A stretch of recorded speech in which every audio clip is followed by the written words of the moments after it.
Hi, everybody. Dan Illman, Nicole, Russo. Welcome to Spa Babies. Our Spa Baby race for Thursday kicks off the card and a 50-cent early pick five. Let's throw up the field. We're going 5.5 furlongs on the melon turf. 2-year-old fillies. It's a maiden special weight. The number 9, Bobby Jean, is entered main track only. She's a daughter of first crop stallion Catalina Cruiser. We're hoping, Nicole, that the turf course is recovered enough on Thursday that this race could be contested on the turf. Perhaps, but I do have to think that you have to handicap it with the possibility of it coming off, as we discussed in Spa Babies on Wednesday. Saratoga's turf course, we were off for part of the day on Sunday. The track has taken significant rain the past couple of nights, some more expected tonight, Tuesday night into Wednesday. Several horses in this race were entered in Wednesday's Spa Baby race as also eligibles or main track only runners. If that race comes off the turf on Wednesday and there are some scratches, this field could shift, and this field could shift if it comes off the turf itself. So it's going to be a race where you kind of have to take a number of factors into account. Well, we'll have pedigree notes, turf for dirt, for our friends watching at home. Starting things off with the number 1, Liz Divina. This is a daughter of Palace Malice, going out for trainer Tim Ham. Very underrated with 2-year-olds, by the way. Kendrick Carmouche, an aggressive rider, takes them out. Palace Malice does fine with juvenile debut runners, a little below average with first turf runners. There's a lot of turf and class on the bottom of this pedigree from South America. I think you make a really good point about the connections here. Trainer Tim Ham, really underrated with his 2-year-olds in general, and has brought some really nice ones to Saratoga over the years. And Kendrick Carmouche, an aggressive rider who should get this one away from that sometimes intimidating rail draw pretty well. And this horse has been working at Saratoga for several weeks. As a first-time starter, she'll have no pace data from our friends at Timeform US, but we will throw up the Timeform US pace projector discussing the number 2, Gravette, who has the LP flag from only one lifetime start as the fastest late pace rating. The 5, Perms, expected to make the lead. She has shown speed on both turf and dirt. Let's talk a little bit more about the 2, Gravette. This is a daughter of a Stern, a $92,000 April 2-year-old. She really sold up. The dam is a half to a multiple stakes winning dirt sprinter named Forette and a multiple stakes winning turf router named Come Summer. And my opinion of watching her debut was that I think these connections wanted to just give her a race for the experience. She was hung out wide, chasing a fast pace. She finished up evenly. I think she can improve with blinkers on and Ricardo Santana. Yeah, I would expect her to be a little more involved, especially with the blinkers on after kind of, looking around and getting some experience in her debut. A Stern, who is a very good 2-year-old in Australia and a very good 2-year-old sire over a forestry mare. So that's a nice blend of dirt and turf and speed and stamina in this pedigree. Trainer Wesley Ward has had high hopes, obviously, for the number 3, Bunchen, a $700,000 purchase by the sensational young sire Gunrunner. The Dam, a full sister to Force the Pass, who I believe won the Belmont Derby on turf. A lot of turf in this pedigree. She ran very well in her dirt debut, just getting pipped over a muddy track at Keeneland. Ward tested her in a Group 2 at Royal Ascot, and she just missed the break, and it cost her all chance. Absolutely. Ran almost too good to lose on a muddy track in a race that came off the turf at Keeneland, then was certainly in deep water at the renowned Royal Ascot meeting. Definitely eligible to improve off that. I like the Gunrunners better on dirt, but plenty of turf in this female family. This one has obviously always been well thought of with that high sale price and should be well suited on either surface. The first-time starter is up next. That's the number 4, Into Stars. Flavia Pratt aboard for trainer Brad Cox by perennial champion stallion Into Mischief. This $250,000 yearling is out of a Grade 1 stakes winner on turf, but there's also plenty of Grade 1 dirt ability with the likes of Starer and Stellar Jane. I do wonder if this one might want a little bit more ground than the 5.5, however. That's my concern with this one. Certainly Into Mischief, the four-time reigning leading sire, has sired top performers on both dirt and turf, and he's just an outstanding 2-year-old sire to boot. There is high class on both turf and dirt in the female family, but it's all kind of two-turn type class. I would love to see this one down the road on whatever surface she ultimately winds up on.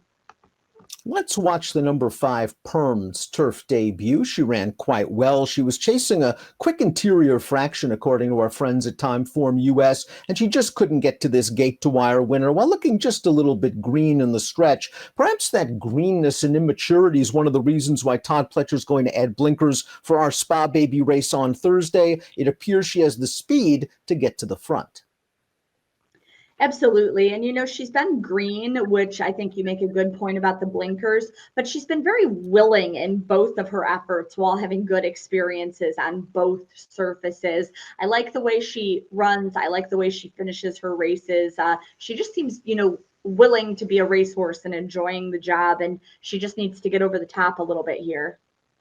She's a daughter of Street Boss with Luis Saez tabbed to ride. And we have a formulator fact for Pletcher, and we know Pletcher. We think about him, we think about classic horses. But over the past 310 days, you can get very specific with formulator. With 2-year-olds on turf, he's winning at almost a 30% rate with a giant ROI. $4.42. The number 6 is Honey Dijon. This is a daughter of Gervin, and if anyone knows Gervin, it's Honey Dijon's trainer, Joe Sharp, and owner Brad Grady. Yeah, and Gervin just got off to a flying start with his first crop of 2-year-olds last year, Honey Dijon from his second crop. It was one of the nation's leading freshman sires with the first crop that was conceived in Florida, was so well thought of that he moved from Florida to Kentucky for this season after spending his first couple of years down there. He's a young sire who is just really, really believed in. And Honey Dijon coming out of a race that's produced a couple of next out winners, finished behind Lady Moscato, who was second at Saratoga on Sunday, and was in there with a couple of horses from Wednesday's Spa Baby race. So watch for some additional clues there as to the class of that race.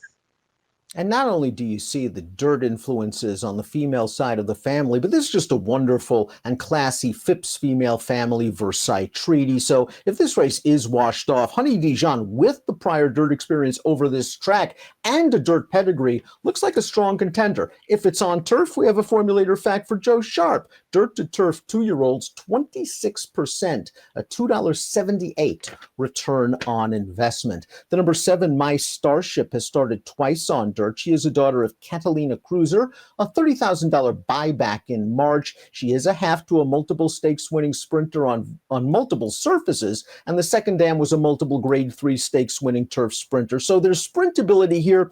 She just needs to do a little bit better from the first 2 dirt starts we've seen. These young horses can change and develop so rapidly. So the light bulb might come on for this one after a couple of experiences. She seems to be the type who really wants to rally into a good pace, and she could have some pace to run into if this race doesn't scratch down too much. This is the first crop for Catalina Cruiser, who it hasn't been particularly, commercial, but when I looked at the first book of mares that the stallion covered that these 2-year-olds came from, he got a sneaky good book. So a few someones really believe in this young sire. I don't think we should sleep on the 8, 7 Natty Patty. Manny Franco aboard for Rudy Rodriguez. This $120,000 May juvenile purchase took a lot of money for her career debut on dirt at Belmont. She showed brief speed. She hung in there for 4th. She's getting blinkers on. There's a nice mixture of turf and dirt in this pedigree. And from the outside post, I would expect her to try to show some speed and maybe put the heat on Permed early. Absolutely. And you mentioned the dirt and the turf in the family, and that's exactly what you get from sire Motown by Uncle Mo. This is his second crop, and he was away running last year with some good early 2-year-olds on dirt. He was a graded winner on both dirt and turf himself, and certainly eligible to be a versatile sire very early in his career. Bobby Jean, the 9, entered main track only. If she runs, she's a logical contender, certainly. But let's take a look at our top selections for the opening race at Saratoga on Thursday. And we're both going with Perms. We're going to give her one more chance with the blinkers to show some speed, maybe take this field coast to coast. Yeah, with the number of different factors that we're looking at in this race, Perms just seemed like such an obvious selection for both of us, obviously, because she's had such good runs on both surfaces, dirt and turf.